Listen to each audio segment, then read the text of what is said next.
ጤና ይስጥልኝ። የኢትዮ ፖስት ሚዲያ ነው። ሰላምታችን በያላችሁበት ይድረስ እያለን በዕለቱ የተሰሙ ዋና ዋና ጉዳዮችን ወደ እናንተ ይዘን ቀርበናል። የዕለቱን ዜናዎች አበይት ነጥቦች በማስቀደም አሁን እንጀምራለን። ሰራዊቱ ከአማራ ክልል እንዲወጣ ትዕዛዝ ተሰጠ። የአሰብ ዘመቻ አይቀሬ መሆኑን ተከትሎ የመከላከያ ሰራዊት ከአማራ ክልል ለመውጣት ዝግጅት እያደረገ ነው። መከላከያውን የሚተካው ኃይልም ታውቋል። በዛሬው ዕለት የፋኖ ታጣቂዎች ከሚንቀሳቀሱበት ቅርብ ርቀት በብር ሸለቆ ግዙፍ ኃይልም ተመርቀዋል። አንድ ከፍተኛ ጄኔራል ለምረቃው ግዙፍ ጦር ትዕዛዝና ተልእኮን ሰጥተዋል። ትሰሙታላችሁ። በሌላኛው ሻዕቢያን ለመገልበጥ ጥምር ጦር ተመሰረተ። ኢሳያስ የማያልፉት እሳት ደጃቸው ደርሷል።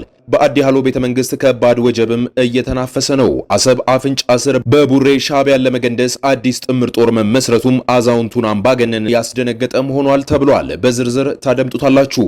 ህወሓት አዲስ የቀበረውን መሳሪያ አወጣ። ታንኮችና መድፎች ከተቀበሩበት ሲወጡ የሚያሳይ አዲስ መረጃም ወጥቷል። ባለፈው ሳምንት ለማዕከላዊ መንግስቱ ማስጠንቀቂያ ቢጤ የሰጠው ህወሓት ጠንካራ ወታደራዊ እንቅስቃሴዎችን እያደረገ መሆኑም መነጋገሪያ ፈጥሯል። በዝርዝር ትሰሙታላችሁ።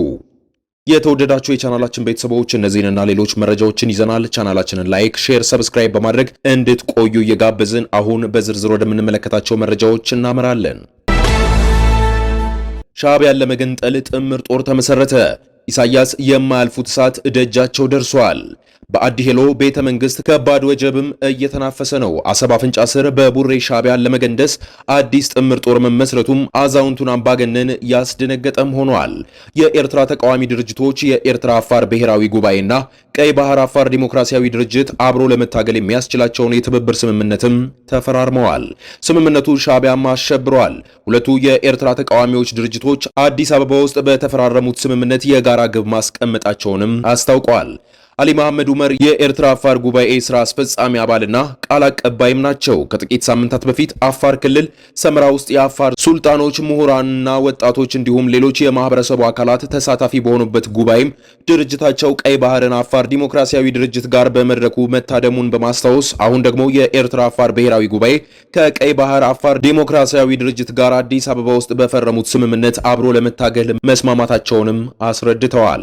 በአካባቢው ላይ ያለውን አምባገነን ስርዓት ለመገርሰስ በምናገኘው ድል በሙሉ አብሮ መስራት የግድ መሆኑን አምነን የተስማማንበት ስምምነት ነው የተፈራረምነው ያሉት አቶ አሊ የዚህ ስምምነት ውጥንነት የትግሉ ግብ ተመሳሳይ የሆነው የአፋር ህዝብ ፍላጎት ለማሳካት ነው ሲሉ ተደምጠዋል። የሁለቱ ድርጅቶች ስምምነት ኤርትራ ውስጥ የህዝቡን የራስ በራስ ማስተዳደር ማሳካት የመጀመሪያ ግቡ ነው ያሉት ቃል አቀባዩ ትግላቸው ዲሞክራሲያዊ ኤርትራን ለመፍጠር እንደሆነም ነው የገለጹት።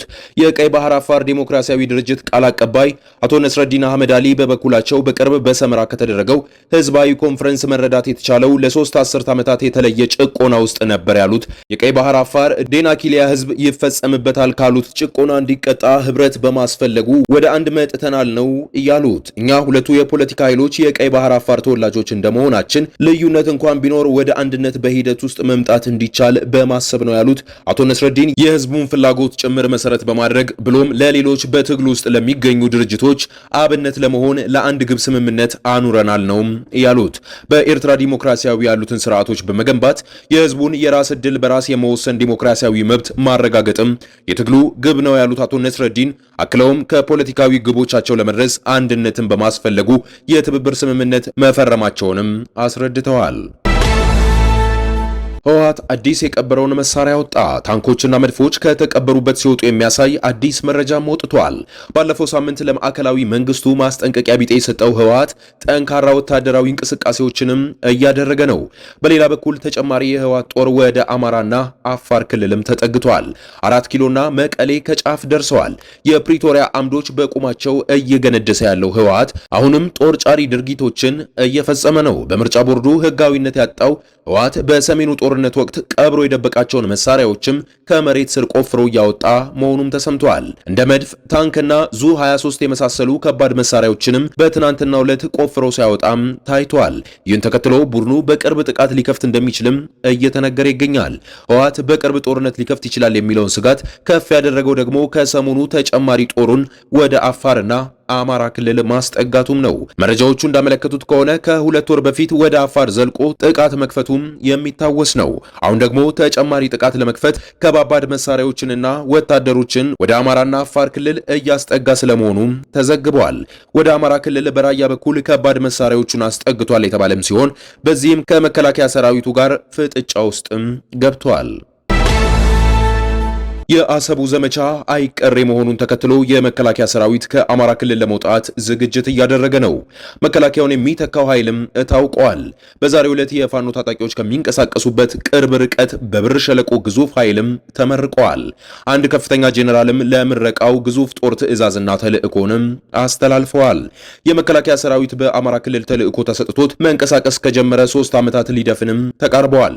ሰራዊቱ በእነዚህ ጊዜያቶች 3 ዋና ዋና ተልዕኮችን ሲያከናውን እንደቆየም መረጃዎች ይጠቁማሉ። የመጀመሪያው የፋኖ ታጣቂዎች ማዳከም ሲሆን በሁለተኛነት የሚነሳው ደግሞ የክልሉን ኃይል ማሰልጠንና ማስታጠቅ እንዲሁም የክልሉን መንግስታዊ መዋቅር መልሶ ማዋቀርና እግር መትከልም እንደሆነ ተነግሯል። በእነዚህ ጊዜያት ለደርዘን ጊዜ ያህል ፋኖን በተንኩት የቀረኝ መለቃቀም ነው ቢልም አሁንም ግን ከታጣቂዎቹ ጋር እየተዋጋ ነው የሚገኘው።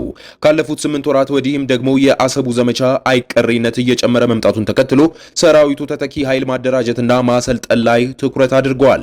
በቅርብ ጠቅላይ ሚኒስቴሩ በማንኛውም ሰዓት ውጊያ ሊቀሰቀስ ይችላል ማለታቸው ደግሞ በእርግጥም ዛሬ ወይም ነገ ወይም ቀጣይ ወር የአሰቡ ጦርነት ሊጀመር ይችላል የሚለውን ግምት አጠናክሯል። ለዚህም ዘመቻ ታዲያ ላለፉት 2 ዓመታት ከፋኖ ታጣቂዎች ጋር ሲዋጋ የቆየው ሰራዊቱ ፊቱን ወደ ዋናው ሀገር ግዳጅ ለማዞር እንቅስቃሴዎችንም እያደረገ ነው። ሰራዊቱ ክልሉን ለቆ ሲወጣ የክልሉ አድማ ብተና ኃይል መከላከያውን ተከትሎም ይሰማራል። በዛሬው ዕለት የወጣው መረጃ ይህንንም የሚያሳይ ነው።